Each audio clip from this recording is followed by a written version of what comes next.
Contrary to what you might think, lettuce didn't become expensive just because it was sick of being pushed to the side of your plate and finally decided to demand what it knows it's worth.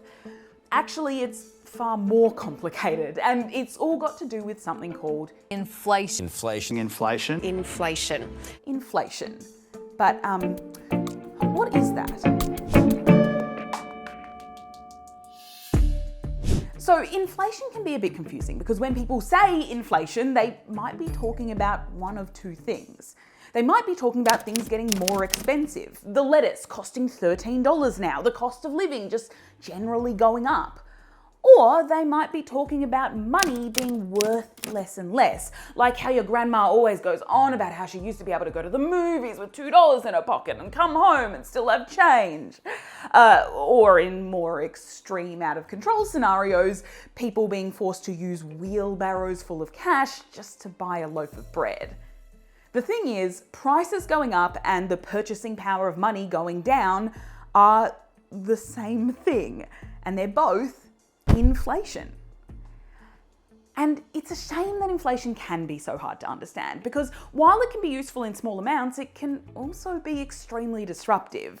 And it's everyday folks who tend to cop it the worst. A comfortable weekly supermarket shop might double while someone's paycheck stays the same, or someone's life savings might go from being a modest home deposit to hardly filling up their car. It can push people into poverty and stop them from accessing the things they need, like medicine, food, and housing. But in order to understand inflation, you'll first need to understand supply and demand. You've heard of that, right? Like when lots of people want to buy something, but then there's not much of it around, so then businesses can get away with charging a lot more for it. So consider a situation where people suddenly have a lot more money to spend. Oh, say the government has given out stimulus payments in order to avoid a recession, or maybe a small nation discovers there's actually a butt ton of natural resources under their feet.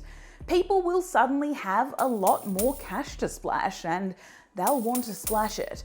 So suddenly there's more demand and prices can, and often do, go up. Sometimes central banks can actually feel inflation, like if they were to lower the cash rate, making borrowing money cheaper.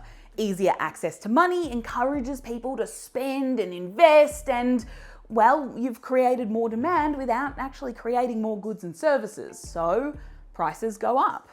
Inflation can also happen when there's less supply. Say a war breaks out and it's become geopolitically unpopular to trade with certain large exporters. Well, there'll suddenly be less competition in the market, and the politically favourable exporters can charge more for their goods and services because, to be honest, who else are you going to go to? In some cases, sudden shocks can also hit supply levels. Like, say you're a farmer and a climate change fueled flood wipes out half your asparagus crops. Well, then you're still gonna need to pay all your staff, you need to pay for the repairs, you need to just stay afloat, so you might just have to charge double at the next farmer's market per stalk. And when things like this happen and the cost of living goes up, it's only natural that workers might increase pressure on employers to raise wages, either by unionising or just leaving for a better paying job if there's one available. Okay, people have more money, brilliant. That does possibly mean that businesses could get away with raising prices again though, which I guess would increase the cost of living, which then could lead to increased pressure for higher wages, which then could then lead to higher prices, which then... Oh, the dollar doesn't buy as much as it used to, does it? It's worth noting though that, at least in Australia for the past few decades, demands from workers like this really have not been a driving force behind our inflation cycle. In fact, our wages are barely going up. In some cases, inflation is also just caused by bad fiscal policy. Like, it might be tempting for a government to try and fix a cash flow problem by just printing more money. But if you create more money, demand, without also creating more goods and services, supply, well, then the balance can get thrown out of whack and money loses value. We know this is true because it was actually one of the key causes of a hyperinflation crisis in Zimbabwe in the late noughties, where the country was forced to put a $100 trillion note into circulation as inflation just got further and further out of control.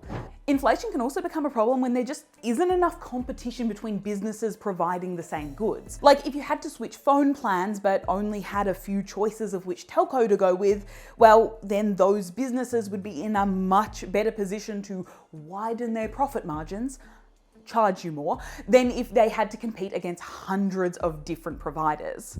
All that being said, some inflation is normal and even desirable sometimes. Like, say you had a large debt, a mortgage. Well, then mild inflation will make it easier to pay that off because the price you originally paid for the house will stay the same while your wages will notionally increase.